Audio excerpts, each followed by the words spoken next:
two, one, and we're live. Hello, everyone, and welcome to the Polygon Forest. I am Ubisoft concept artist Vin Hill, and I am joined, as ever, by the indie developer, Mr. Christopher Jarvis. Hello. And today, there's obviously a huge elephant in the room, considering world events right now, and we're going to try and maneuver around it as best we can without sort of ignoring it like a lot of other sort of podcasts have been doing over the last couple of days. I do want to address the fact that obviously Ukraine is currently being invaded by Russia. Like the hostilities over there are just absolutely ridiculous, and it's just the whole thing is just it's been a week, that's for sure. A week that everyone hasn't been doing what they usually would do or feel able to do what they usually would do, and that extends to video games as well. Absolutely. For people that aren't directly affected, but a lot of us in the industry are directly affected. Unfortunately, because we know people. I guess you can probably talk to this more than I. No, I mean that's the thing. Like I was going to say, like it's sort of strange because this isn't like other recent wars where it obviously is. It's a very personal thing, but there's a lot more connections to a country like Ukraine for like the West, pretty much. Like when it comes to this sort of stuff, especially for the video games industry. But even yourself, I'm guessing, like people within your company or like even personally, there's people that we just interact with either on a daily basis, monthly basis, or whatever. It's just like this is quite direct. Like we know people from this country, and it's sort of insane. Yeah, 100%. And asking my boss about the welfare of the people that I've had meetings with and I've done work with. It's undescribable. Like you never thought you'd have to worry about people's safety from a war before that I knew. Yeah, I mean it's kind of bizarre to me because I don't obviously know a lot of these people personally, but in terms of like Ukraine itself, like Ukraine has two Ubisoft studios, which we've worked with on.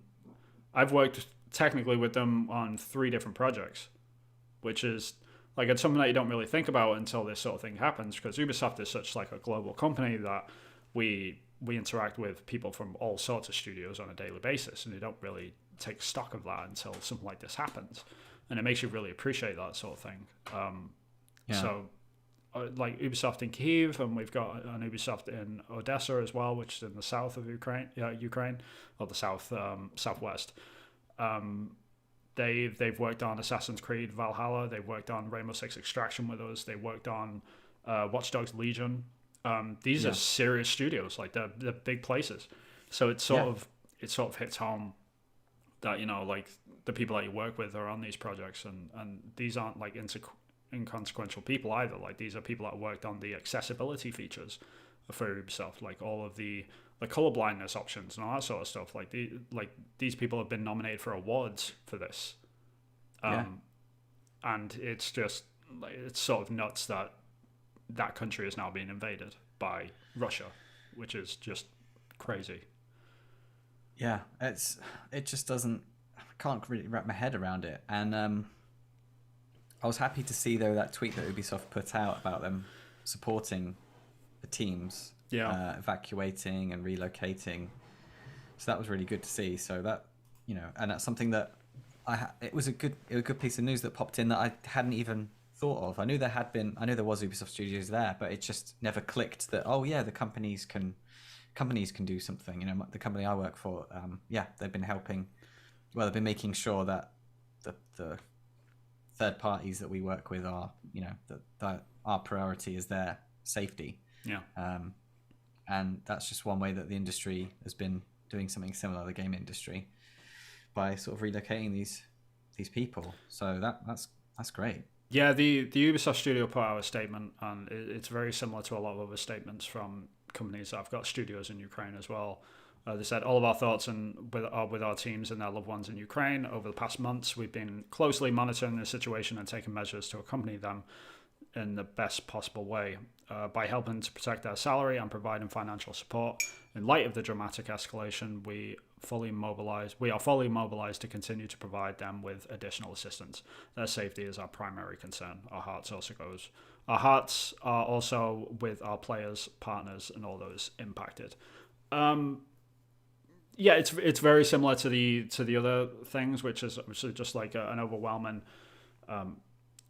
words of support and like thoughts and prayers and all that sort of stuff. But it's like Ubisoft is being very modest here, in my blunt opinion. There's a lot of other stuff that Ubisoft have done in the background which I can't directly speak to. Like some of it has been reported elsewhere. People have spoken about it internally, and there's a lot more happening in the background. Basically, that Ubisoft deserves some extra credit for that, but not to say like we're talking about like people gaining extra points here, but Yeah. There's a lot that these studios are doing for their developers, and this is the main reason why I want to talk about this topic more than anything. Like during this horrible time, because as of time of shooting this, where the Kyiv is currently like under siege from Russian military right now. The President Zelensky is like sort of holding up in the capital, and people, they are kicking ass. They are fighting back, and we're cheering them on, and we hope that they sort of persevere through this. And like these words of support are all good and well, but it's just I wanted to shine a light on the fact that people think that this is a world away when they're actually a huge part of the games industry. And I really wanted to sort of bring attention to this because of that, and because Ubisoft isn't the only studio there either. Like we might have two studios at Ubisoft there, but there's other companies which I also wanted to mention as well. Yeah, you have a list of people. So if you are one of those people that are thinking, how can I support like the gaming industry in Ukraine? There are some great games that are even like about things like the Chernobyl disaster, or set in and around that sort of world. Yeah. Because obviously Chernobyl is in Ukraine. Yeah, I think the one that you probably mentioned the most is like the one that people know about the most is probably Metro. Metro Last Light, Exodus, and the other Metro. There's been 3 or 4 of them. Yes. That studio was founded in Ukraine. I think they're now based in the Maldives, but Malta. I think they're still like they still have a Kiev studio. I mean, at this point, it's kind of like that's up in the air, but they've got deep roots in Ukraine, and this is a huge studio, and this is like people know this game a lot, and a lot of people haven't really realized that these are sort of embedded. So there's 4A Games is the ones I'm referring to. They were originally based in Kyiv, but I think they moved in 2014. I think I read. I think that was the date they moved to the Maldives or whatever. Okay. So it's they're pretty embedded. There's also GSC Gaming as well, which Game World. Yeah, this is the big one because obviously last year we got an announcement for Stalker 2, I think it was, and there was a lot of talk around like, are they actually going to be able to make this game now based on this, because they are fully embedded in Ukraine, like they were founded there and they work there. This is their main point of operations, and there's a lot of talk if they're actually going to be able to finish this game now. It was due to come out at the end of this year. There was a lot of talk around the studio like a few weeks ago that if we get invaded, the game probably isn't going to get released. Like we're just going to have to abandon our post.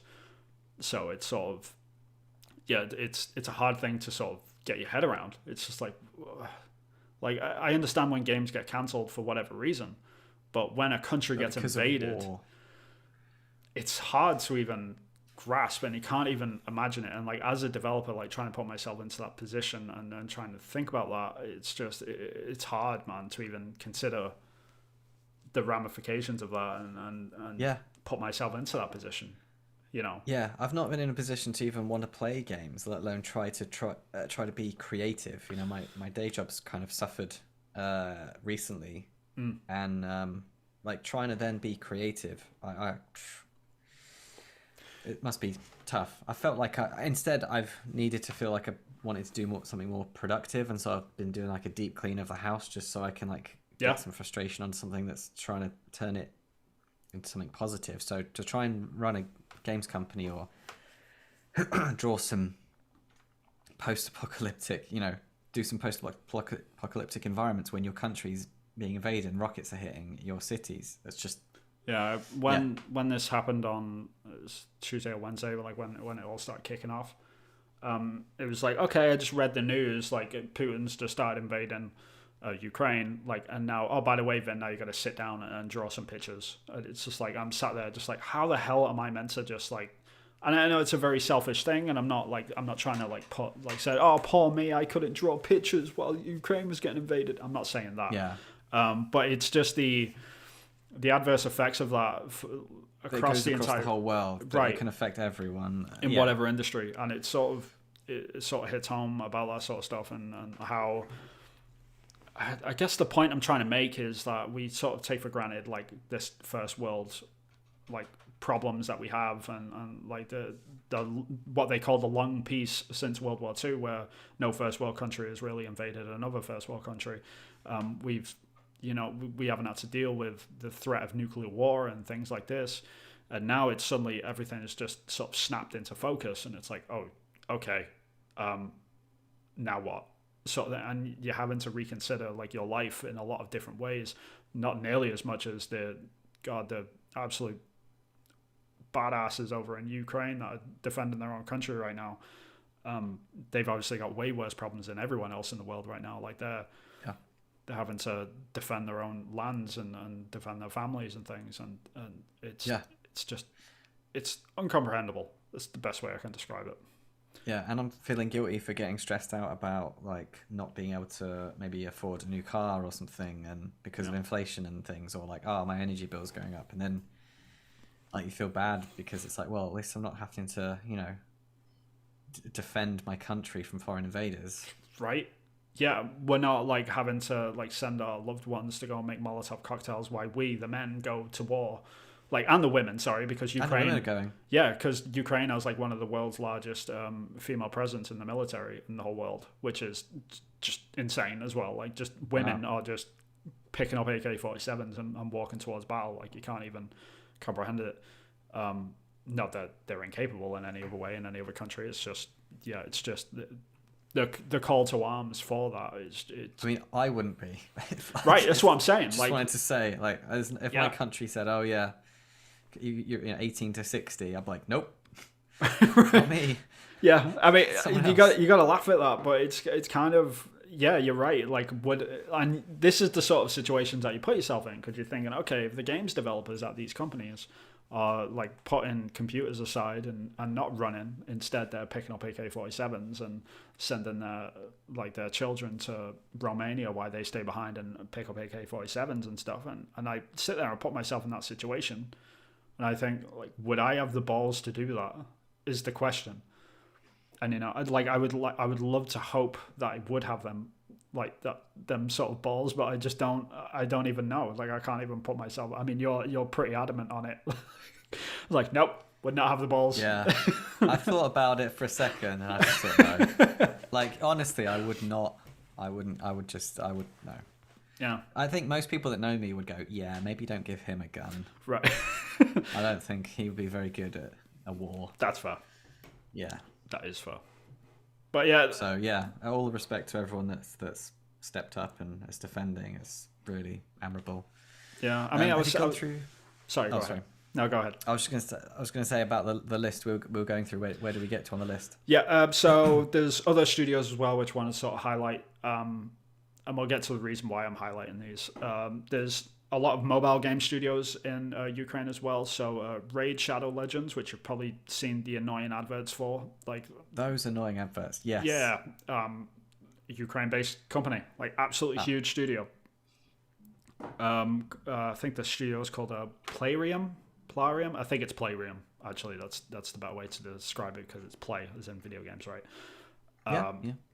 So Plarium, the guys that make Raid Shadow Legends, they're in Ukraine. The people that make the Sherlock Holmes games, which is Frogwares, they're also based in Ukraine. They also made a video game a couple of years ago called The Sinking City, which is like this sort of Cthulhu style, H.P. Lovecraft. H.P. Lovecraft, yeah.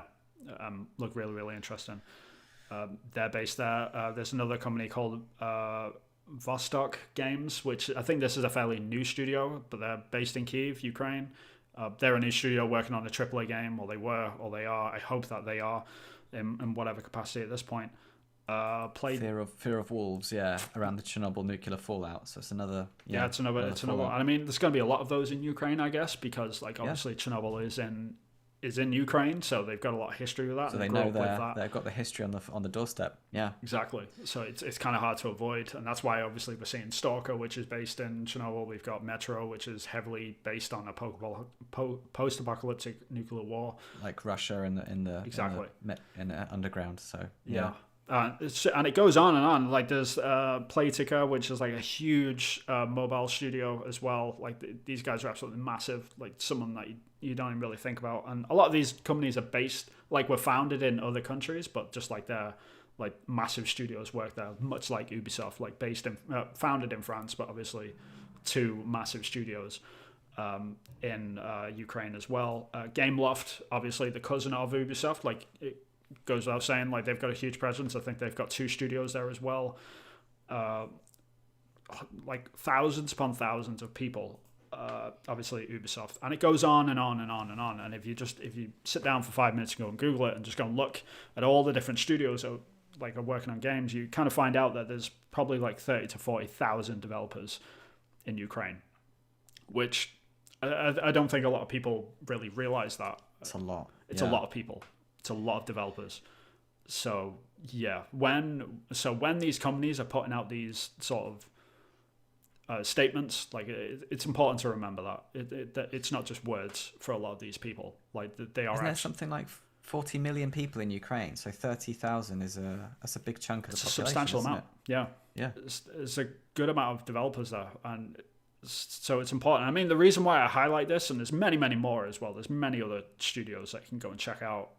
Wargaming, I've got a huge presence there, which they make World of Tanks, which like it's sort of it's kind of hard to even think about considering like the type of game that they make in the current situation.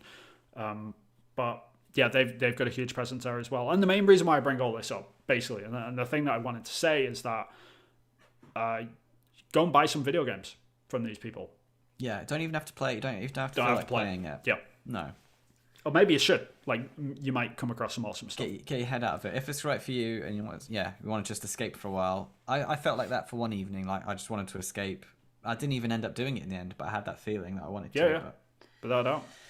So, yeah, do whatever works for you. So don't feel guilty if you can't play games, and don't feel guilty if you want to play games. Like, there's no right way to feel about this. And there's no right action to take. There's no wrong action. 11-Bit Studios as well, one I wanted to raise, which is in Poland, but all their proceeds are going to the Ukrainian Red Cross. Yeah, and all of this, and that's a great point, because all of this which I've said, this is just the studios in Ukraine at the moment. Like all the other studios from the surrounding countries, like Poland, it's overwhelming how much they're trying to help. Like they're just like between the donations of the studios that they're putting out, and just the call to support that they're asking for their gamers, or as you said, like was it 11-Bit Studios? 11-Bit, yeah. Just putting out like statements saying every game that you buy for the next like couple of weeks, like we're going to donate all the proceeds to Ukraine, like military. Like they're actually just giving money straight to the military. Like and a lot of these companies have got these sort of statements up. So yeah, man. That's the company that did This War of Mine, which was like the introspective of like the brutality of war, and like looking at the actual, like, war isn't all glory and let's all go shoot some people, isn't this glorious? It's like the you've got to live with this conflict and just like the realities of war. So that's a great unfortunately it's I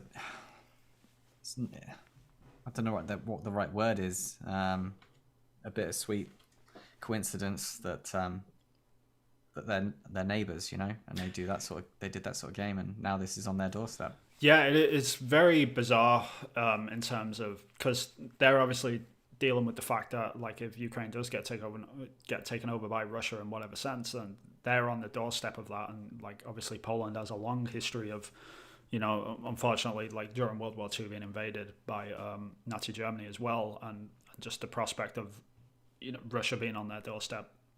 It's sort of like I can understand that's very scary for them too, but it's just like the thing which I've sort of come away from all of this with is just the overwhelming support. And like I hearken a lot on social media, and I say like how horrible it can be, and like the some of the people that are like replying to some of these statements. Like we can talk about that in a minute. And just the absolute like insidiousness of social media normally. But in this case, it sort of proved itself for the good that it can do this week. Shown that that resources can get funneled into the right places, and social media has a place in the modern society to be able to provide a platform to share stories, and include the industry. So, we all like video games, and so our Twitters are all blown up with video games. Sure. There's lots of studios in Ukraine, and so therefore we're getting to see these stories and getting to see these things, and so we've got ways and means to feel like we're helping, and we can put some of our time and money into helping in a little bit. And if everyone did that, that all goes a long way, doesn't it? So. Yeah, it just makes a huge difference. That's the thing. Like from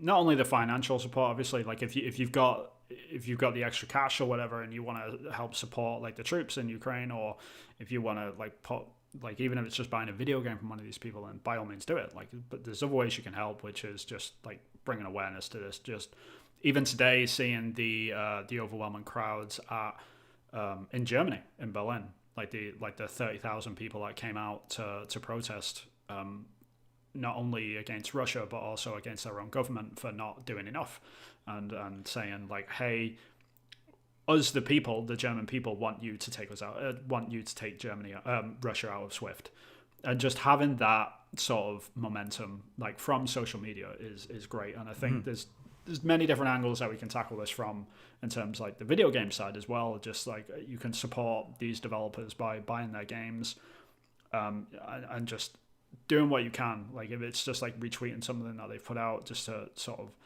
keep them motivated, or like give a high five to the companies that are actually doing stuff to actually help, and try not to, even just liking and sharing, because it all helps. Yeah, it really does. It's really important, especially in like these sort of weird times that we're in, because people should stand up to people like Vladimir Putin and tell him to go and fuck himself, because it's warranted in this respect. So I mean, like there's a lot of people that have problems with us turning into like diplomats to say, well, they should do this sort of thing, and like I certainly have that problem with people as well. And when gamers start to come out and say stuff to companies like Ubisoft and say, well, Ubisoft should do this if they actually want to help, it's like that sort of like, I'm the armchair diplomat, like you just want to slap these people on the side of the head. It's just like, shut up. Just like, now is not the time, dude. Now is not the time to complain about like laggy servers. Like, now is not the time for you to complain about like a bad video game that you didn't like, or a good video game that you didn't like, or like whatever your opinion is about any video game from this company. Now is the time to support this company if they can help, and a lot of these companies are, and like we should applaud them. So 100%. So you've been getting those bad comments then, saying about fix the game. Yeah, I've seen a few of them. I mean, I've got a couple of them here, but like not to bring too much attention, but like the reason why I want to bring this up, it's not to just laugh at these people or like to poke fun at them or anything like that. It's just because I'm sure there's a lot of people that have this stupid sort of weird mindset, which is things like this. Someone replied to the Ubisoft thing, stop virtue signaling and get back to making video games. When people say stuff like that, you're just like, shut up and go away. Like you have no idea. Like Ubisoft has 2 studios in Ukraine, and there's a lot of other studios that are going through this as well with these sort of replies. Gameloft is saying the same thing, you just go through the replies, and there's many of them, and I mean many. It's like, there's another one here that says, don't connect to the politics, just concentrate your attention on making games. It's just, people just have no idea. Like they just think that this is like another faraway war that doesn't affect the games industry or their video games. Wrong. Very, very wrong in this circumstance. Like you need to just do a little bit of research, sit back and actually just take some notes, because you people look like fools and you should shut up. These are people that probably just think that games exist in America, like game studios exist in America, maybe the UK. Yeah, it's a Western product, right? A Western thing. Yeah.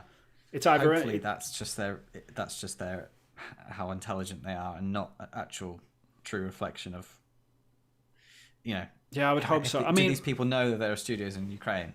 We hope that that's no. Yeah, I'm pretty sure they don't know that. That's the thing. Like, if they do know that and they're saying this, then they can absolutely go and fuck themselves. Like, just get a job, get a life, get a hobby, get everything that you need to be able to secure your own mentality, because you haven't got any. It's Visit just another country. Exactly, right? Like, purge your ignorance, you little bitch. Like, I don't know what to tell them. Like, just go away. Like, you are not welcome. Like, in our industry, if this is how you're going to behave, and that's how you're going to act. As a client, like, we don't want you as a client. Like, right. Don't buy it. We don't want you. Yeah. Like, you're not our customer. Yeah, and if these companies say otherwise, like, they're obviously trying to protect their bottom line as well. But, like, as a developer, like, when I see gamers do this, like, I pray to God these people are either just that ignorant or just that young that they're saying these sort of stupid things. Just to get a reaction. Just to get a reaction or whatever, I pray that is the case. But if it's not, then these people can go and fuck themselves. They do not belong in our industry. They don't belong as our customers. They don't belong as anything. The scum. Like, I just don't like them. Like, I've got no respect for these people. I want to make that very clear. And if you say, like, if anyone listening to this sees anyone saying this sort of crap, speak up. Tell them to go and shove it. Like inform them if you want. Like, you can be polite and be civil about it, but, like, don't just ignore it, because, like, these people need to be put in their place because they're idiots. And obviously don't harass people, don't threaten them, obviously, but Christ, do it politely, be the better person. Be civil, be the better person, but inform them that they're incorrect. There you go.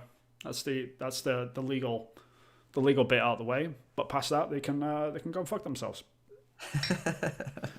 Yeah, I've seen, like, I'm riled up about this because I've seen a lot of it over the last couple of days, and it's especially with the Ubisoft side of it. Like, a lot of people, obviously Ubisoft have had a lot of flack over the past couple of years, and for right or wrong reasons, and I get that, but in this current situation, now is not the time. They're hearing, through means that they're doing stuff, that's really plausible and amendable, and they should be congratulated for. Yeah, and I'm not even saying, their like, hand in their pocket. Yeah, I'm not, like, saying everyone, go out and buy Ubisoft games now because they did a good thing to help their developers at Ukraine. I'm not saying that, but what I am saying is, like, don't give them shit because when they're doing something well. Right. It's like it's like with people. It's like you can't punish people when they do something well for things they've done in the past wrong. Like, I agree. You can't if these people that are small-minded are thinking that Ubisoft is a person and has, like, they're treating them like a person that's done them wrong. Yeah. Either way, you can't punish people for doing something well, because you just look like an idiot. It just makes you look like you're like an idiot to everyone else. Like, and it's not up to you to determine whether or not what they did was virtue signaling or whatever means, and whatever the rationale is behind someone's actions. If they're going to be trying to help someone, like, charity cannot be looked down upon if it's helping. Like, if that's what I guess it is charity in a way, isn't it? Like, spending money that they're not going to get back to help people. Yeah, in various different ways as well. Like, it's not even, like, past the sort of personal sense of, like, each individual developer, like, not just that, but other means as well, which, again, I'm not going to go into because it hasn't. I don't know if it's been officially announced, like, what actions Ubisoft have actually taken for their developers. So I don't really want to, like, externally share any of that yet, especially if it's going to. Yeah, I'm just going from what I've heard on the grapevine, right? Just through, like, Twitter and TikTok. Sure. And I mean, things. and, so like, it's unconfirmed. Yeah, there's reports out there that there's articles that you can go out there and read, like, of extensive sort of things that Ubisoft have actually done, and Ubisoft are not the only ones. Like, other developers that have got international studios have been working on this for months. Like, this isn't something that, like, Russia started invading Ukraine, so now we're gonna have to, like, help these people. No, like, they've been planning for this, and we should applaud them for that planning, because Wow. like there's a lot of stuff which would not have happened otherwise. Like they wouldn't have been able to get these people out in a timely manner if they didn't beforehand anyway. So we've got to recognize that and not like, even if you're not sort of holding them up to higher standards for whatever reason, like whatever the issues were in the past, like at least like don't put them down for like their efforts that they're putting in, for Christ's sake. Like it's really gotten to me like that over anything, like more than anything over the last few days, because the people that are genuinely trying to help are getting sort of shit thrown their way, and it's not right. And I've been trying to nip it in the bud, like where I've been really trying to restrain myself from just like caps lettering at these people, like, you fucking, but I just, it's hard, man. It's really, really hard. Yeah, to keep a lid on it, and especially because you're a dev, so you can, it's probably hitting hard. Yeah, like you say, you've worked with some people, some teams that, you've got a close, like a working relationship with some of these, teams. So, I just hope that the comments are just coming from people totally isolated from it. I hope so. I really hope so. I mean, that's comprehend it. Yeah, I can't get my head around it. I can't understand why these people think this way. I can't understand why they would assume that a company is just that has two studios in that country that is currently being invaded is just putting out, thoughts and prayers sort of statements out, when they're not. Like they've done a lot more than that, kids. Like, shut up and take a seat and actually recognize what's actually happening here. Or just, if you don't understand what's happening, then shut up. Like, it's not, you don't have to have an opinion on this. Like, I'm not being political about this in any way either. Like, when one of my main concerns was bringing this topic up in regards to the games industry, it's just like, we're going to be talking about war and all that sort of stuff. It's like, no, through the lens of games development, it's very cut and dry. Like, we can support these people, and many of these people that are developers are being invaded right now, and there's nothing political about that. It's about human cost. It's just a reality. It's the reality of it. So that's the main thing that which I sort of wanted to push towards. But yeah, the only thing I will say that's political is Putin. Go fuck yourself. That's it. That's all I'll say. That's the most we'll get into politics, probably. Hopefully on this podcast. Yeah, because we don't want it. We didn't want it to be about films. We didn't want it to be about other pop culture. We didn't want it to be about politics. Sure, we wanted absolutely. To stick to as much about video games. So hopefully we've tried to put that through. All right, the lens. I'll rephrase it. In the lens of video games and the fact that Vladimir Putin is invading a country which happens to have 30,000 developers in it that work on video games. Putin, go fuck yourself. That's in that context. In that context, specifically.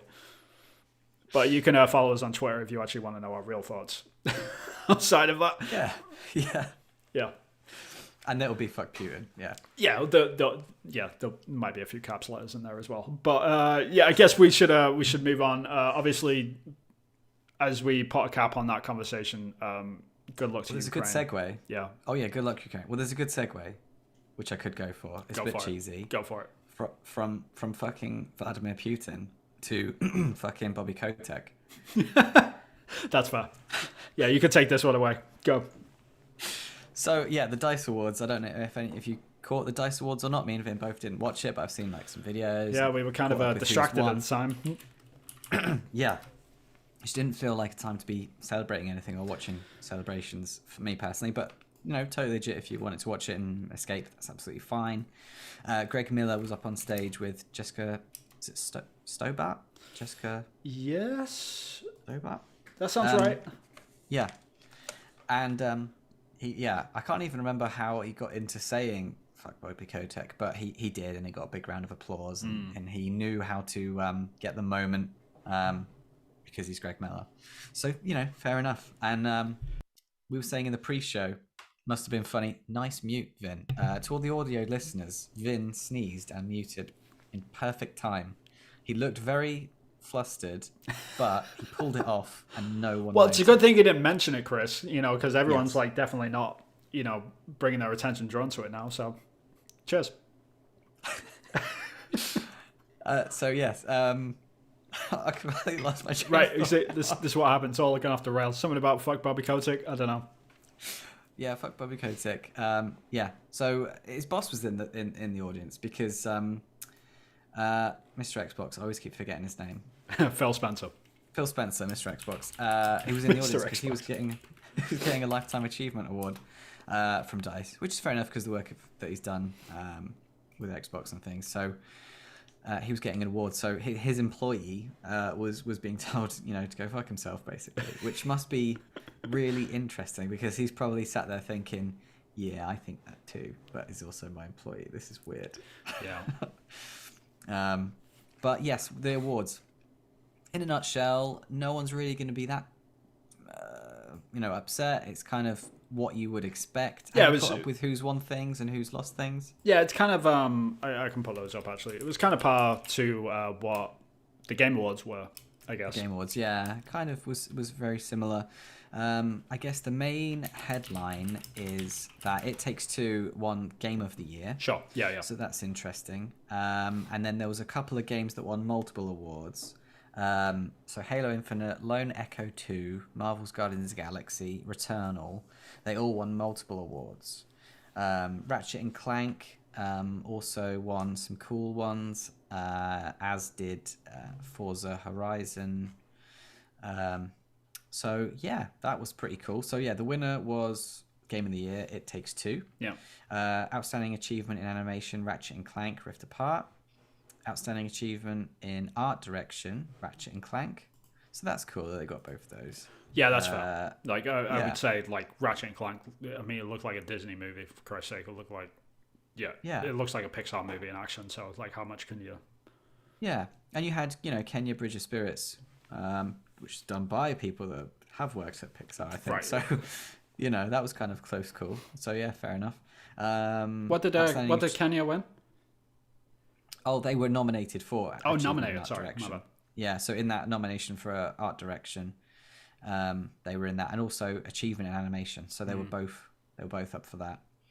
Outstanding achievement in character, which is I love that award because it's not saying it's just the voice actor. It's not saying it's the person that drew the character. It's not like it's everyone down to the rigger.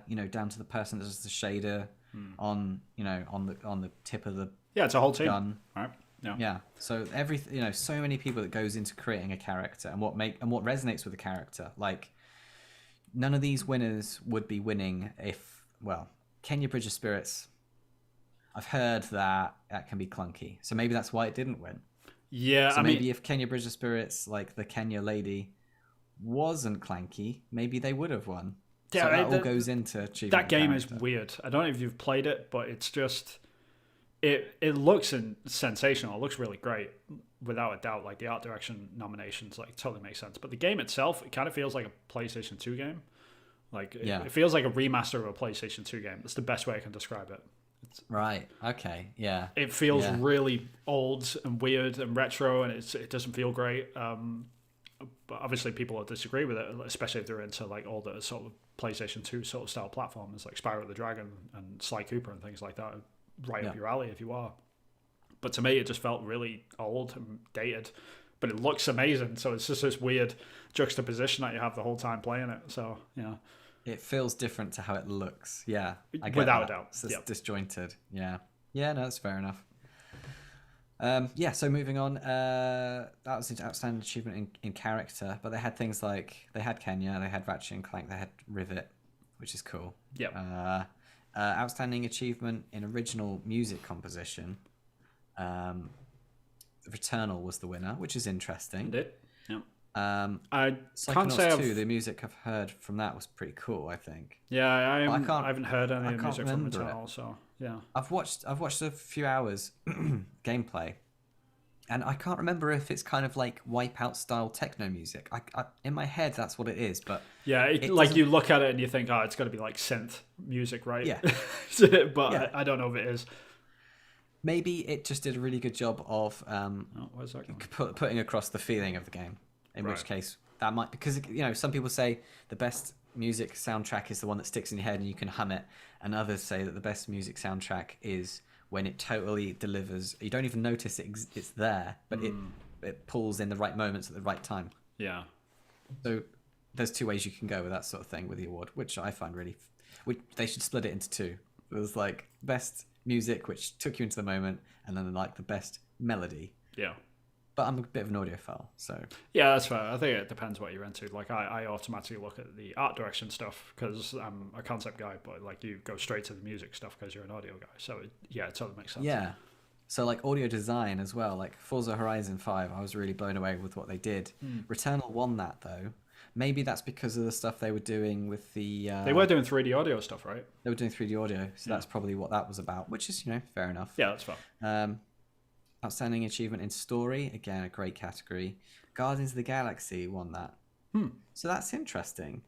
From what I heard, like there's branching story, but it doesn't really make much difference what branches you go down. It depends who you talk to on that game. Like some people are like, yeah, it's an amazing game, and then there's other people like, yeah, the voice acting's really terrible, and then there's other people like, oh, the voice acting's really good. I'm just like, I don't even know what to think of it. It's I'm gonna wait for a sale on that one, but I am curious about it because of the awards sort of thing. Like from the Game Awards and the DICE Awards as well. A lot of people are talking about it in different contexts, so I am intrigued.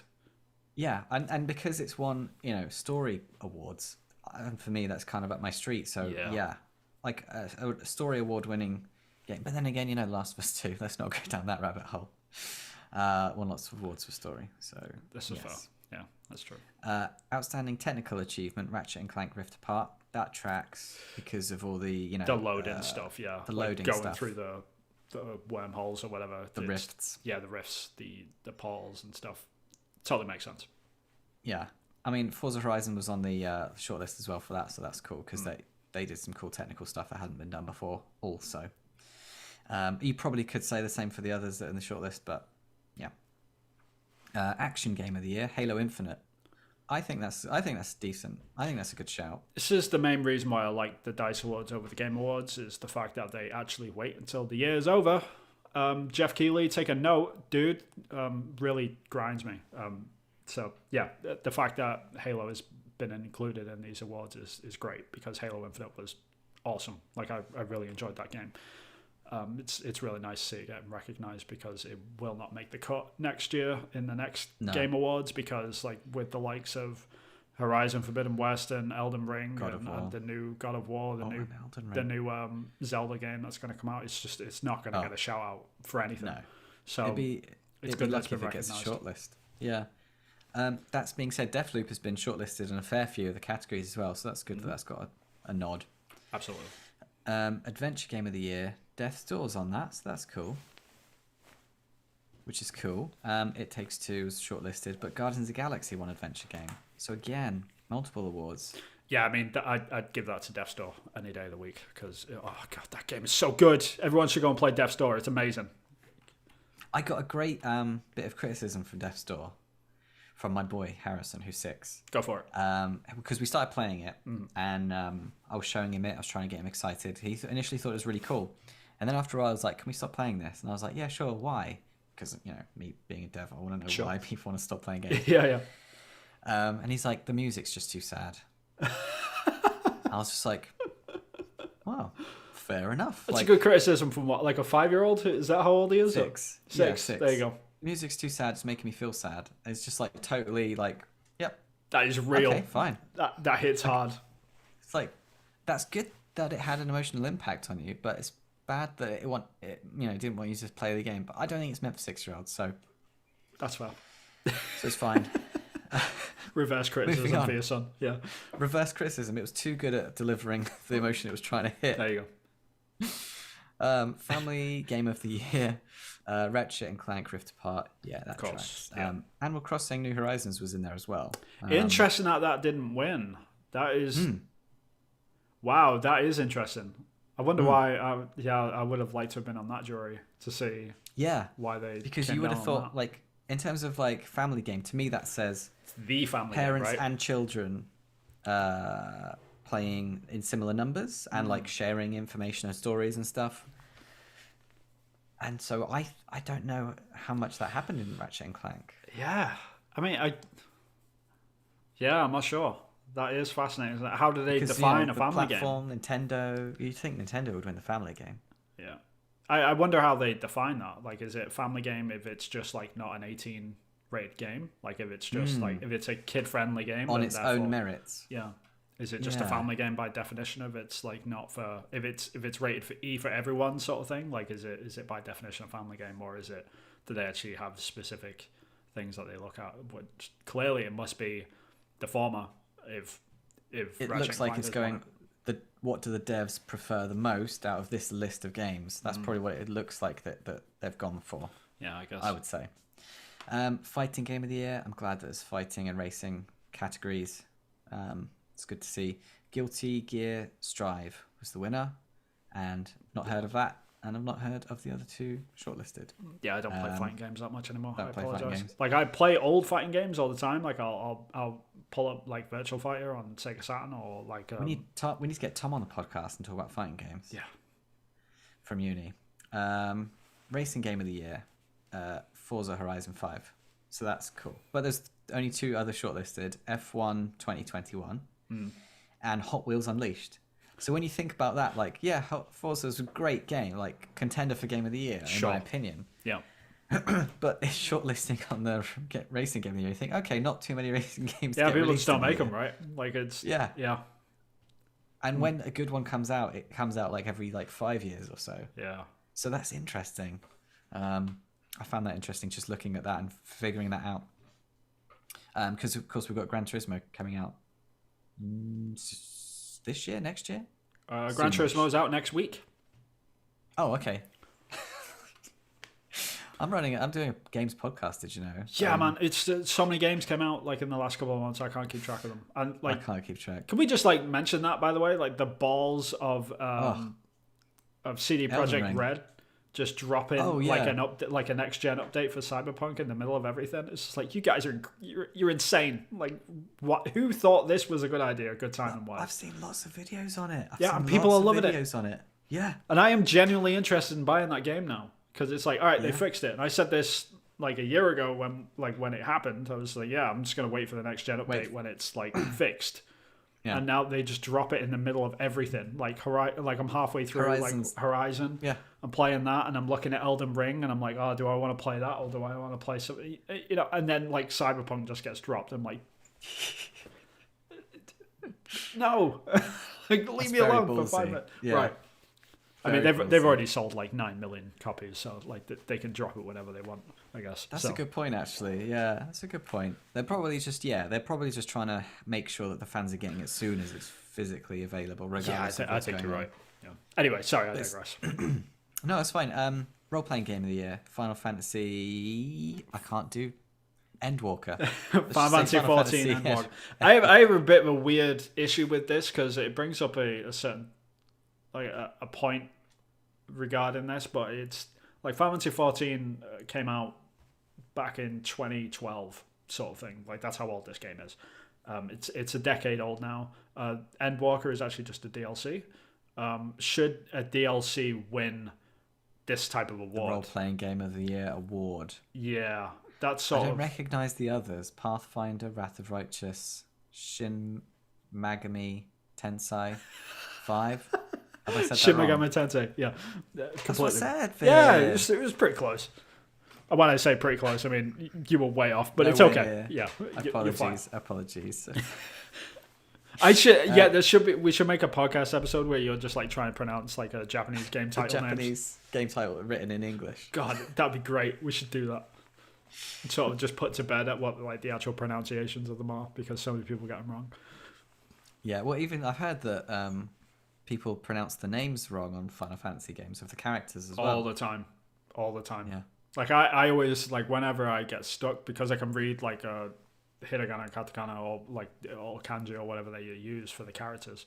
So when people like are arguing over like how the pronunciation is, I'll just go look up like the Japanese version. I can read it, yeah. Right, and like whatever that's closest to is probably a pronunciation that they sort of want to go for the English version as well. So like it's the best way to sort of dissect it. So you can sort of put arguments like to bed with that tactic, but people are always complaining like, oh, how do you pronounce like people's names? Like is it Tidus or Tidus and stuff like this? And it's just like it goes on and on and on.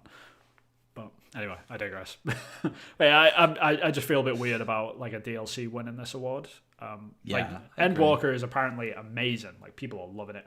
Like they were loving it so much that Square Enix had to close sales of the game because they couldn't handle the influx of new players. Like that's how well this game did. They had to turn the servers off. Well, not turn the servers off, but take it off. Stop people logging on. Right. So everyone that had already bought the game could play it, but anyone that hadn't, like they took it off. So like, all right, you can't even buy the game at the moment because it's too popular, and our servers can't handle it, and we've got to let this die down a little bit.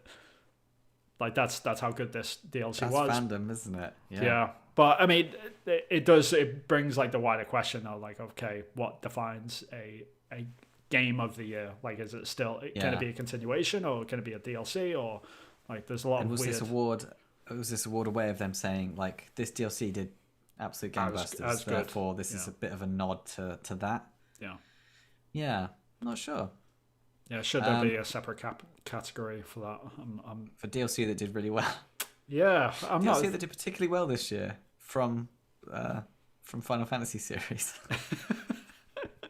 Well, not specifically for Final Fantasy 14, but yeah. Yeah, okay, yeah, that's specific. So sports game of the year, which is really interesting. So I'll give you the short list and then I'll tell you the winner. Okay. Unless you've seen it. I haven't. Okay.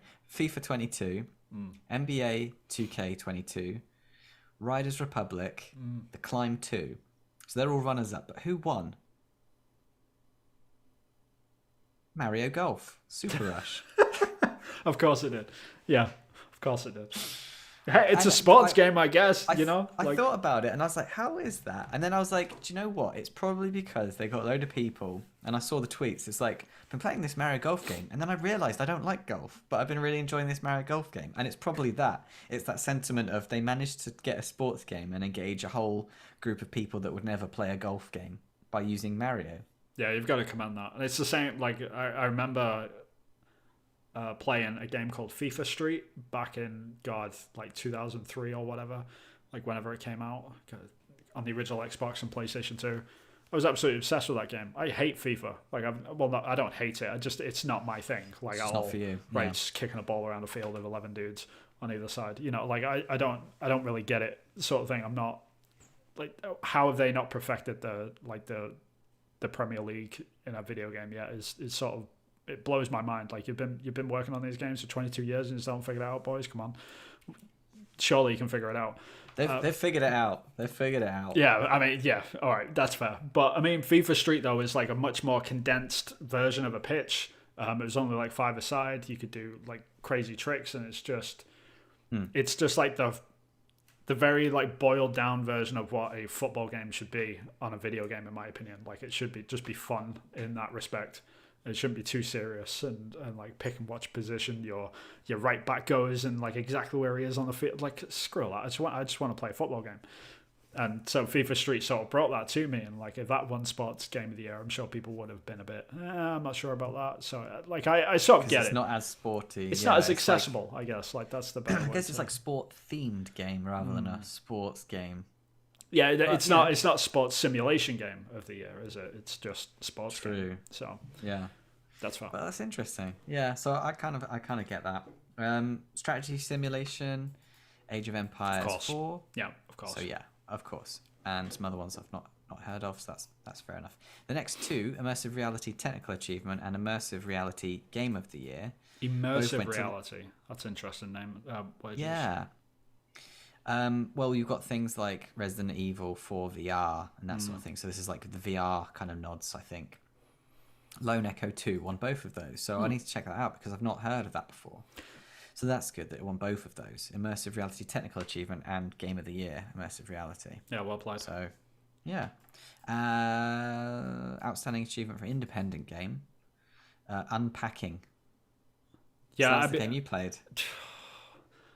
Like I want to play that game, but I don't because, like, for a bit of context to any listeners, I've moved like over 40 to 50 times. Like I've actually lost count of how many times I've moved in my life.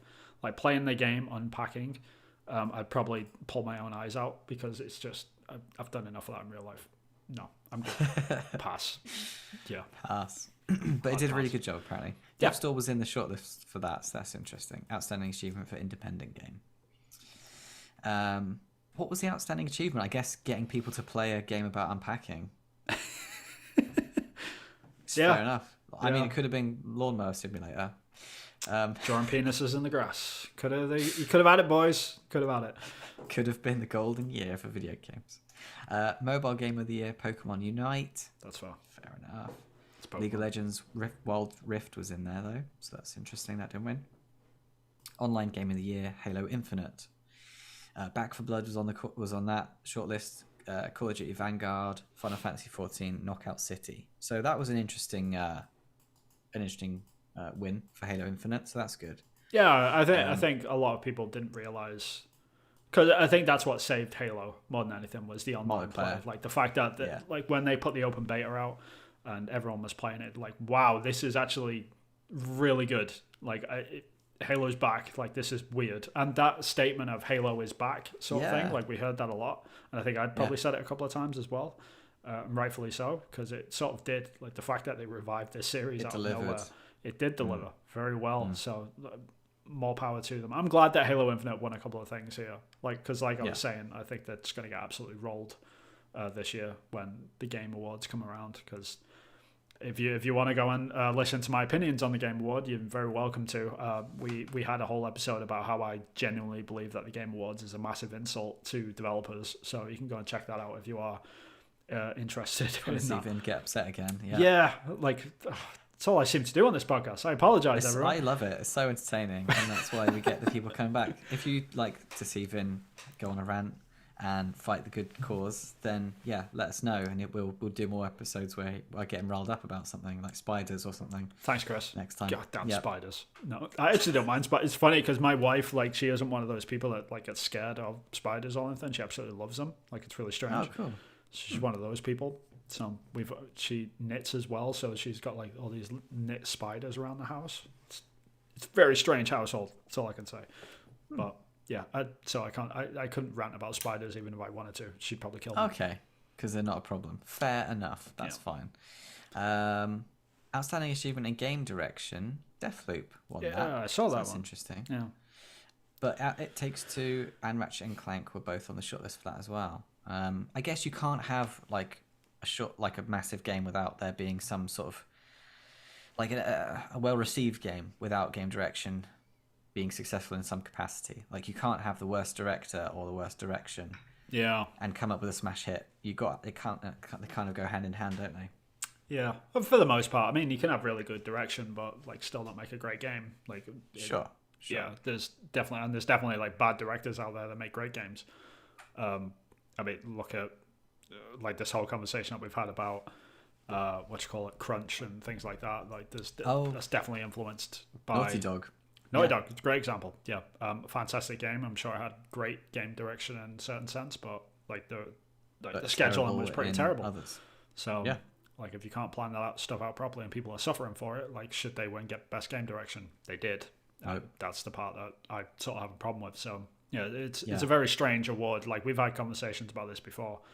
Like I don't really know how they judge it or how they go in and ask developers like, hey, what did they do specifically on this game when they were directing this thing that would sort of give them the edge for this? They don't ask those questions, which is a shame. I think that they need to be a bit more surgical about how they get this information out to actually decide who wins these things sometimes, because I think it should be I think it's important.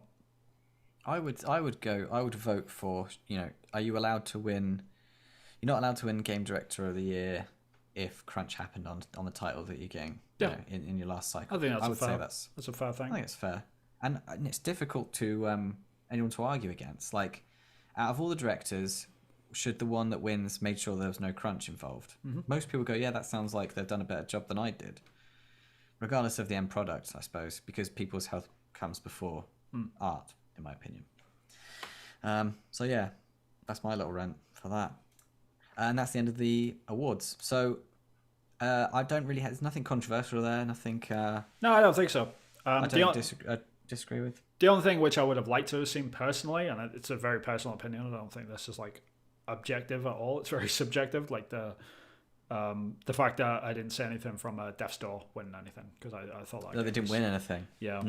because it deserves more love. I think it needs more press. I really love that game. Like I've not, someone hasn't clicked like that with me in a long time, and I've sort of been going nuts over video games that have been holding my hand a little bit too much over the last few weeks, most notably from Horizon.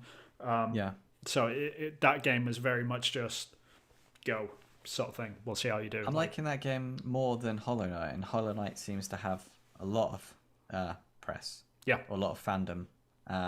So yeah, maybe, and also I think everyone that loves Hollow Knight will love Death's Door. I think so too. They go sort of hand in hand. Yeah. Very different games in terms of like Hollow Knight is a Metroidvania, and what's called Death's Door is a little bit. It's kind of a Metroidvania still, but it's not as much. It's not a dungeon crawler per se, but it's in that vein. It's just an adventure game. It's like old school style adventure, which is great. I love it. Action refreshing. Haven't played a decent one in a long time. Indeed. So, yeah. I guess like real quick, we should touch on what we're going to talk about with Elden Ring. Yes, Elden Ring. We've both not played it. Nope. But it's out and it looks freaking awesome. It does. Very good. Are you going to pick it up? Are you going to play it? I think so. Yeah. I need to. Like I was saying before, there's a few things I need to chip off my list first. I've got Horizon Forbidden West, which I'm playing at the moment, and I think I've got Dying Light to get back to after that. Yes. And then it'll be Elden Ring, I think. But I, at the same time, though, I recognize that Souls games aren't always for me, so it's kind of like it's a bit of a weird situation that I'm in right now. Like I'm not entirely convinced that I want to get it right out, sort of thing. I might just wait for a sale or something, because I mean it's tough because you might not play the whole thing. Right, exactly. But how about you? Are you interested in it? Well, the way I see it is I've been really interested because I was hoping, probably a lot of people will hate me for hoping this, but I was hoping it was going to be a more introduction to Souls game, like Souls game light, like accessible to everyone Souls game. But nope, the diehard community hate that. They love the fact that it's so hard, and they love the sense of achievement when they spend 5 hours trying to complete the first boss. Yeah. To me, yeah, I read that, and it's not just one person that said that. Other people have been like, oh yeah, I spent 3 hours on it. Oh, I've spent 4 hours. It's like, oh, I went to get some more stuff for hours and then came back and it still took hours. Souls. And I died like 5 or 6 times. I just don't have that much time. Yeah. Like, it doesn't care how much the achievement is. Who are these people that have got that much time to spend on one boss? I don't understand it. Yeah, I mean, this racking my brains. The problem which I have with Souls games is not the difficulty curve per se, because I genuinely believe that Souls games should be allowed to be whatever they are based on the designer's vision. And if Miyazaki wants to make a difficult game, then more power to him. Like, I shouldn't have a problem with that. I can recognize if the game is not for me. Like I was saying a minute ago, Souls games aren't always for me, specifically because of the difficulty on it. That being the case, like there is something that we do have to tackle with, though, or grapple with, sorry, and that's the fact that how we review these things. Like Elden Ring is doing extremely well right now in terms of reviews. People are absolutely loving this thing.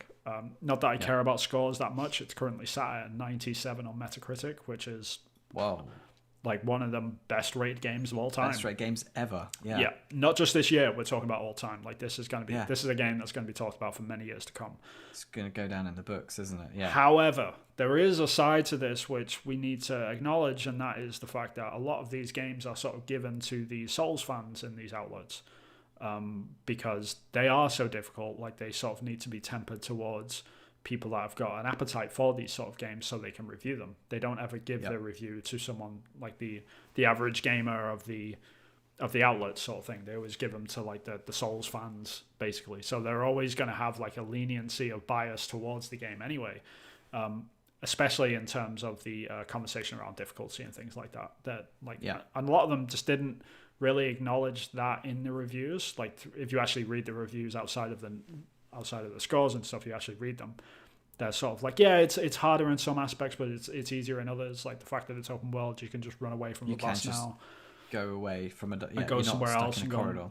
And like I understand like that sort of mindset, but for the average people like us that aren't like massive Souls fans or whatever, and just the idea of spending 5 hours on one boss, like that is a huge turnoff for some people, and we've got to sort of acknowledge that, I think. And it's kind of weird that it's going to continue. Like the next Souls game that comes out will be given to the same people, and you can sort of get a taste of who they are in each outlet sometimes, and it's just like, oh, okay, and you can understand that. All right, now I understand why it's getting like all these high scores and why it's getting so much praise in the actual words themselves. It's because like a lot of the people are just getting handed these reviews that already love these games. Like if I was working at a games outlet and someone gave me like the next Fumito Ueda game, like the sequel to Eco or something, I'd be like, yeah, I'm going to be critical about this. Yeah, it's a 10. It's a 10. Right, it's going to be a 10, right? Yeah. Like I'm not going to lie about that. It's like, yeah, I'm biased towards that sort of game. So like we should probably stop. Like we should sprinkle in a couple of average gamers at these outlets every now and then, so we can actually get a sense of what the game actually is. Well, it'll come down. The Metacritic score will come down when the people that are finishing off Horizon get round to reviewing Elden Ring. Yeah, maybe. You know, the people that were like, out of these two games, what do you want to play first? Oh, Horizon. Like, Horizon's going to get my 10. It's a bit more accessible. And then Elden Ring will get my honest opinion, and it'll come down. But yeah, like 5 hours for a boss, 3 hours for a boss, and it's the first boss. And but what I don't understand and I can't get my head around is that people go, and I did it, and I'm so happy about that. Right, that's what it's about, though. Yeah. I totally get that you're having a great time, and I love the fact that there's games out there that's doing really well, that's being received well, and the fans are loving it. I was online, and some people, multiple sources have asked these similar questions in different sort of ways, but I'll paraphrase it. They're like, I tried Dark Souls 2, I tried Bloodborne, I couldn't get on with them. They were just too difficult for me, but I love the aesthetic, and I love, I love the genre, I love the visuals. That was sort of dark and brooding and quiet and not in your face lore and all that sort of stuff. So everything else is ticks. It's too difficult. I couldn't get into it in that respect. Is Elden Ring going to be more accessible for me? Is there like the ramping on is going to be a bit more sympathetic? Can I spend some hours and not die like a million times, or spend hours? And they were like, no. Everyone was like, no. Yeah. No, it's not for you. Like, those things are in the game. Those things that you don't like are totally part of the game. And therefore it made me think that I thought that mechanic and that difficulty was just stumbled upon, and then realized that naively, like I thought, they must have stumbled upon that mechanic. It must have been designed poorly, but people loved it, and then that's it. And they might have fixed it in this game, but no, it is totally designed. It's totally on purpose that you spend 3 to 5 hours on the first boss. And it's always like that in Souls games all of the time. Like the only game I would ever recommend to anyone, like if they're not Souls fans or they've never played one or anything like that, like the one that I always push towards them is like, go play Bloodborne. If that one clicks with you, then that's the sort of gateway into a Souls game. If it doesn't click with you, then stay the hell away from all of them. Like, I could talk a long time about why I don't like Bloodborne. Yeah, and like Bloodborne is set up in a very similar way, where like you get landed in that first section of that town, and like the tutorial as it said is like getting past that first boss, and that takes about 5 hours to sort of get your head around and really get used to the parry and all that sort of stuff. So it's kind of like it's very part of the course for a Souls game, I guess. But and it's a sort of game where you can't play another game in between as well. I think I made the mistake of like I was playing another game at the same time, and the buttons just like in your head, you got to rewire your head a bit. It's muscle memory, Muscle memory, yeah. There is a moment in all Souls games, and I'm not like trying to like convince you to go and play it. Like if you tried it and it didn't click with you, then more power to you. But I think there is a moment that sort of comes about after you finish that first boss, and you start getting you start shooting your gun at the right time to stun them, and so you can get one hits on them and stuff. You get into this rhythm of it, and you're like, okay, now I get it. Like I understand, like that getting over the hump of figuring this game out now. Sure. And like if you don't get past that first boss in Bloodborne, then it's sort of like, have you really hit that point of what the game actually is? And a lot of people would argue if you haven't gotten to that point, then you can't. I don't agree with this. I don't agree with that. I think anyone can criticize any game at any point for whatever reason. But like I understand where people are coming from when they say, well, you can't really criticize it too much until like you've gotten over that little hump at least, so you can understand it. But I don't entirely agree with that, because I finished Bloodborne and I still have problems with it. So take that. Yeah. Okay. So all the haters. Yeah. Yeah. For me, I mean, it's all about the flow diagram, isn't it? Where you've got frustration up here, and you've got boredom down here, and then there's the flow state in the middle. So as time goes on, you ramp up the difficulty, and you kind of stay in that flow state. So you're always being challenged. I guess what people love is that really, really steep curve into frustration, and it's that sense of achievement when you get past that. When you get past that and you feel like, yes, I've achieved something, which, yeah, I have not felt that with getting past that first boss. But I can say I spent hours on the game and 100% felt frustrated from the word go. Sure. Yeah, absolutely. And so for me, my 100% of my experience wasn't enjoyable. Yeah. I could find things like, I like the art style until I started seeing all the multiple assets that were, the same enemies that were just copied and pasted, literally. Which I'm not even criticizing in itself, but just the fact that added to my frustration. It wasn't even. Yeah, when you get frustrated, you start seeing the cracks and stuff. Yeah. Right. So that's like when you die like 50 times. Yeah. And you feel stupid and you get punished for not being good. I'm middle child, so I would be interesting to see how many middle children like Bloodborne games, because I really want to have a conversation with those people. Right. And be like, what is wrong with you? I just want to be loved, and I just want the games to love me. Yeah, I mean, there's two sides of that road, right? Like, because I'm at the moment, like, I guess this is a good segue. We can sort of talk about what we've been playing, which is probably Horizon Forbidden West. About that time. Yeah. Yeah. So, like, we've obviously both been playing this game, but I've been sort of having the opposite problem with Horizon at the moment, where I'm a good chunk into it now, and I get the opposite feeling of what I normally get from like a Souls game, which is like the hand holding in Forbidden West is just it's really dragging the game down for me. Like, I'm really not enjoying it for that reason. Game looks absolutely fantastic. The story's engaging enough. I don't think it's as good as the first one, but it's good enough to sort of push me through.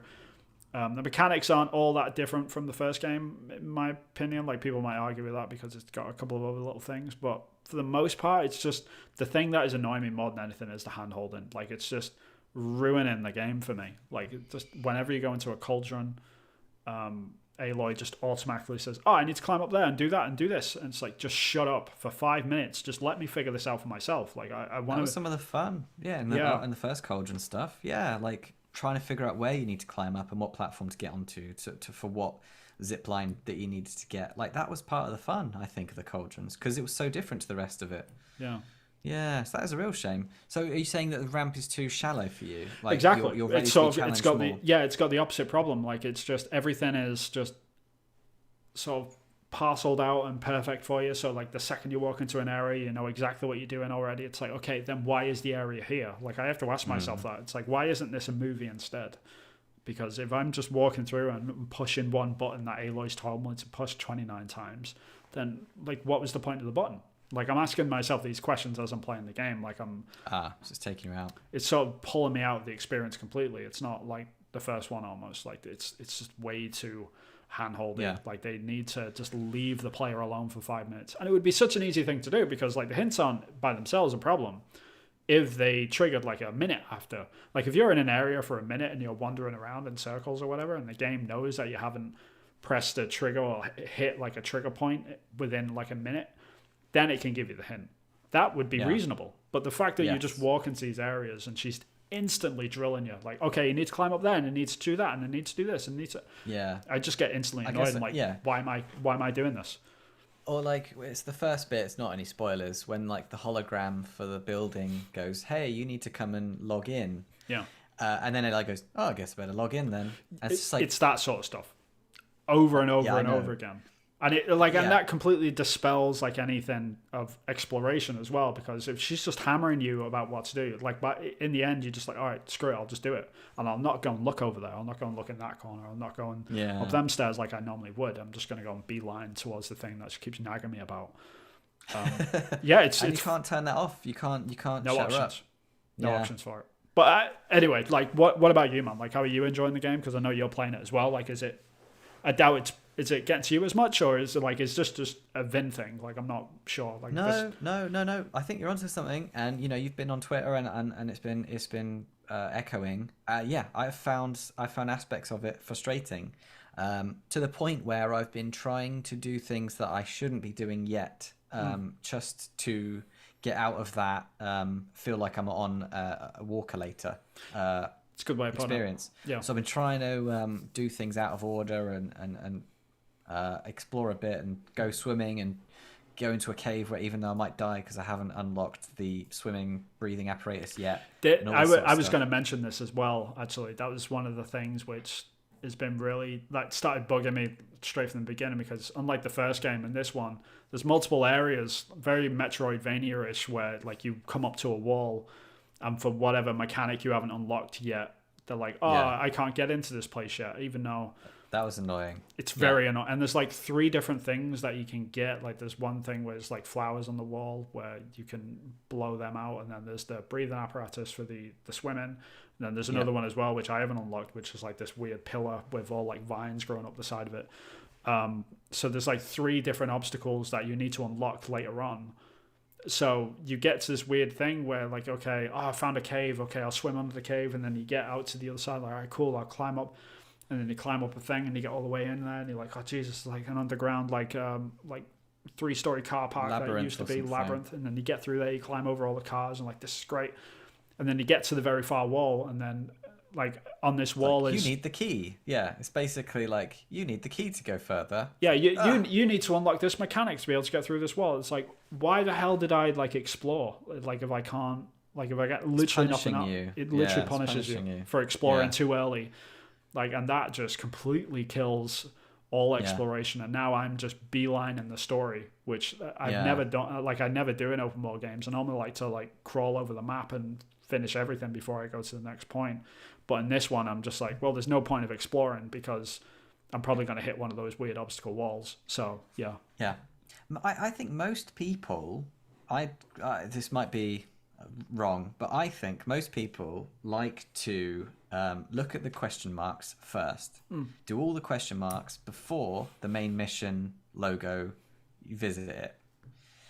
And this game, is making me go, okay, I'm going to do the main mission and then I'm going to go to the question marks, even though that's not how I wanted to approach the game. Yeah. So I think, and the thing is, it's easy fix. Just do your tutorials in a separate area. Yeah. Don't have anything that's unlockable until later on.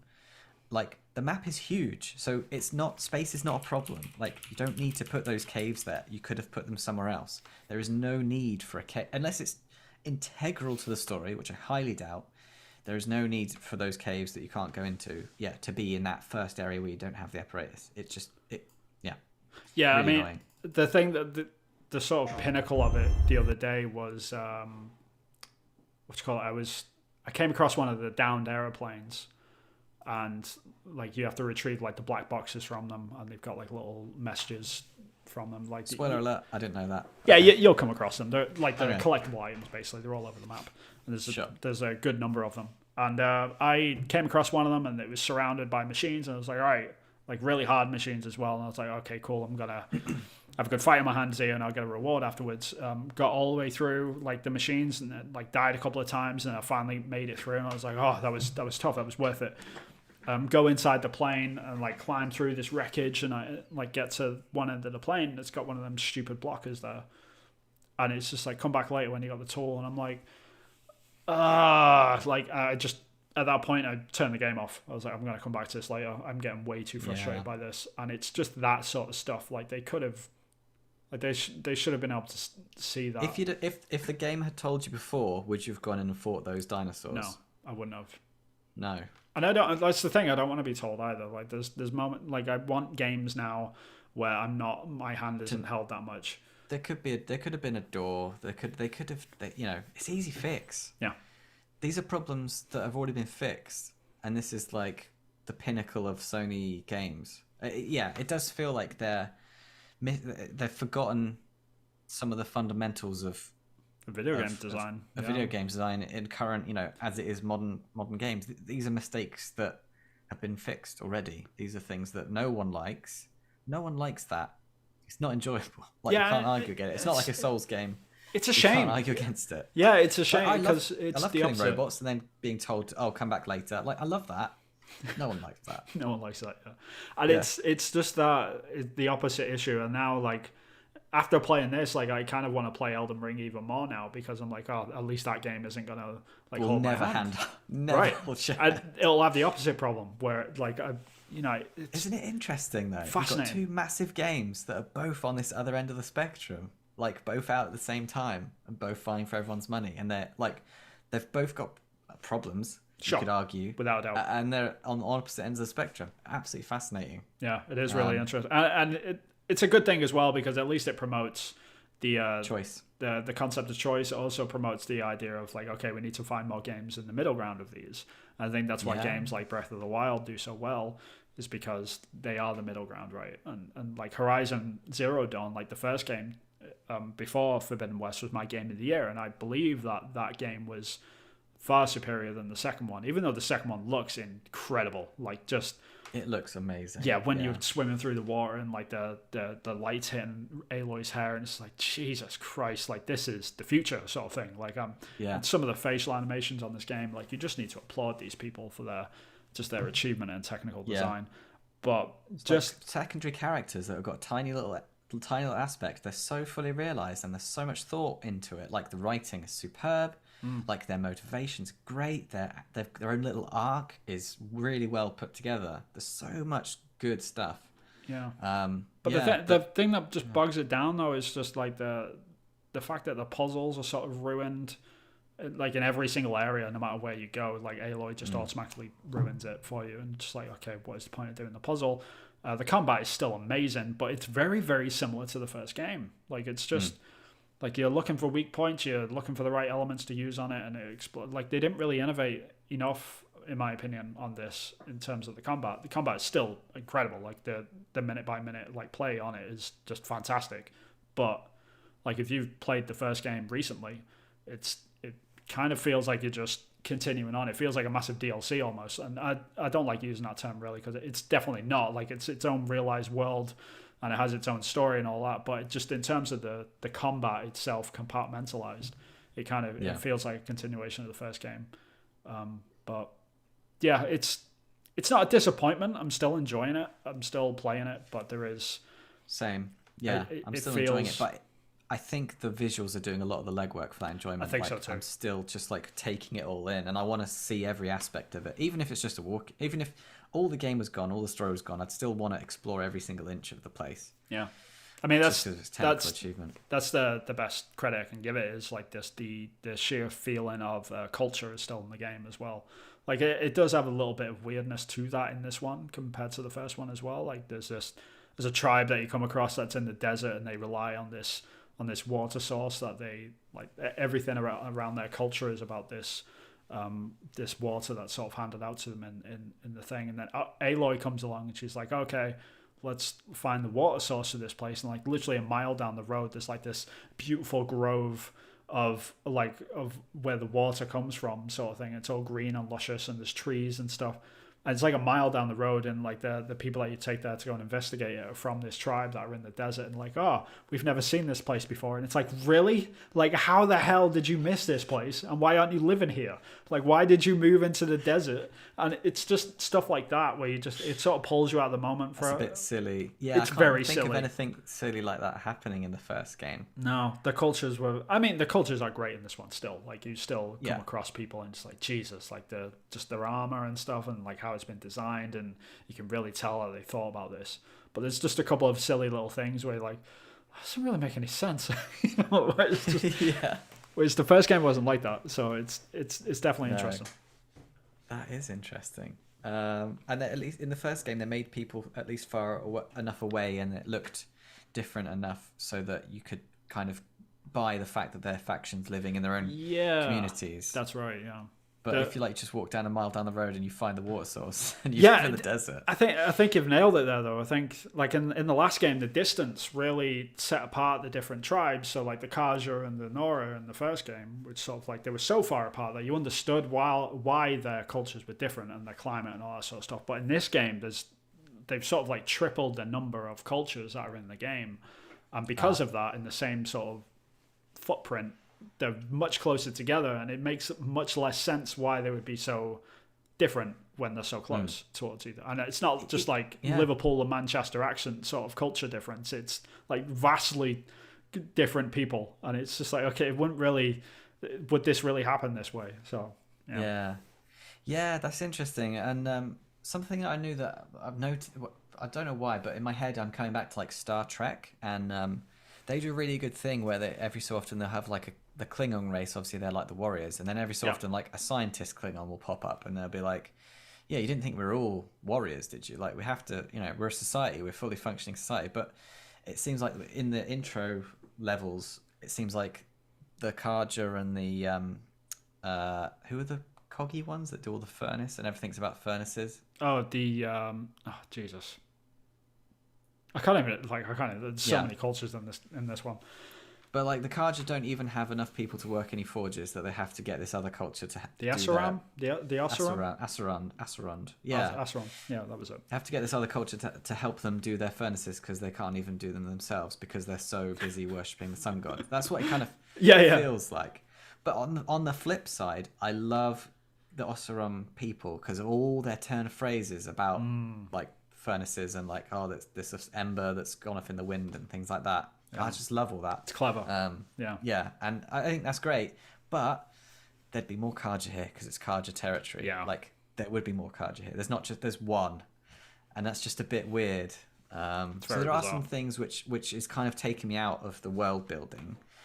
They've doubled down on the world building, which is great, and I would want them to. But unfortunately, some things are just pulling me out a bit, like a bit of ludonarrative dissonance, where it's just like, I don't think this is how this would work culturally, because if you're going to go down politics route, it's got to be grounded in some sort of reality. Like, would a culture do this? Would a culture do that? You've got to ask those hard questions, and maybe they've bit off more they can chew if they're adding so many different cultures. Maybe they should have just brought in one extra one. And I kind of like that is the conclusion I've sort of come to as well, which like it might have been better if they just stuck to one old, like just one extra culture. But like so far I think I'm on like the third new one I've come across now. I'm in the game and I've just come across the fourth one. I'm just like, oh Jesus Christ.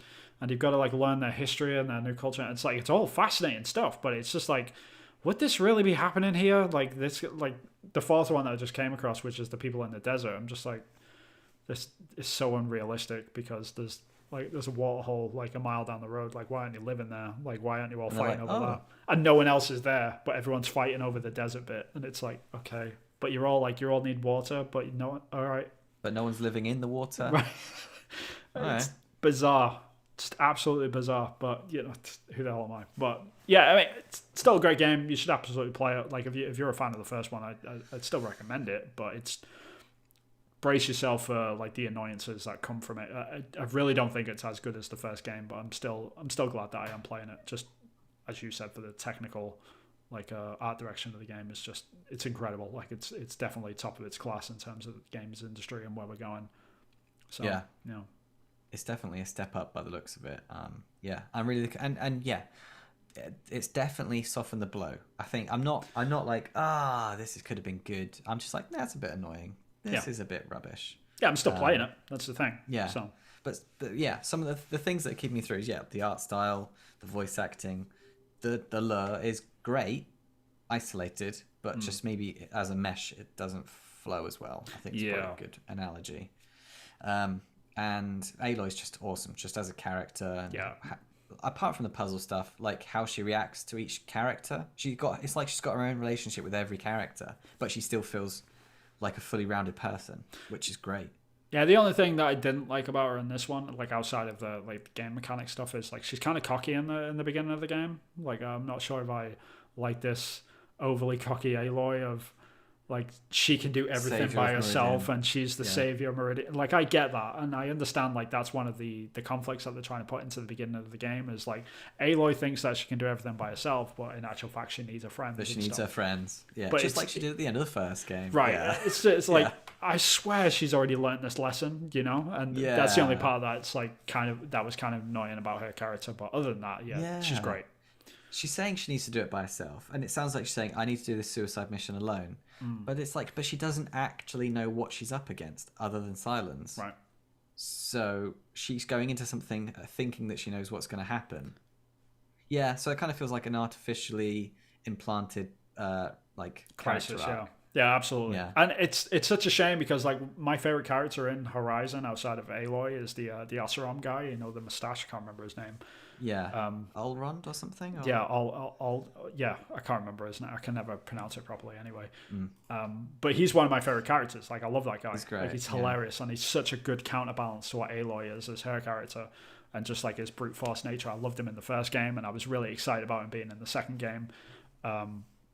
So when she's like pushing these people away, I'm like, no, bring him in. Yeah. Like, he's my dude. Team up. Yeah. So it's co-op. Co-op exists in games. Come on. Exactly. Yeah. See, what I would have done if I was the writer, I would have had Aloy learnt that lesson of, oh, my friend, I've got friends. I've been an outcast my whole life. Now I've got friends. Right. And then kill one of them.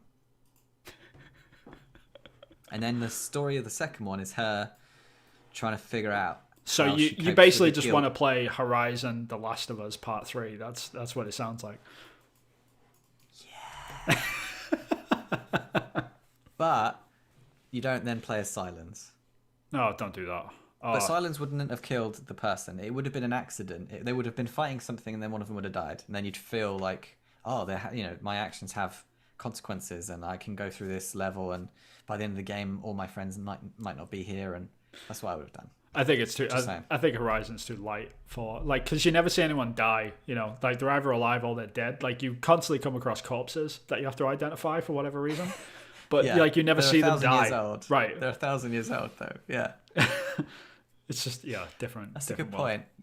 Yeah, I guess that is a bit too. It's a bit too cookie. It's a bit too. What's the right word? Fluffy. Yeah.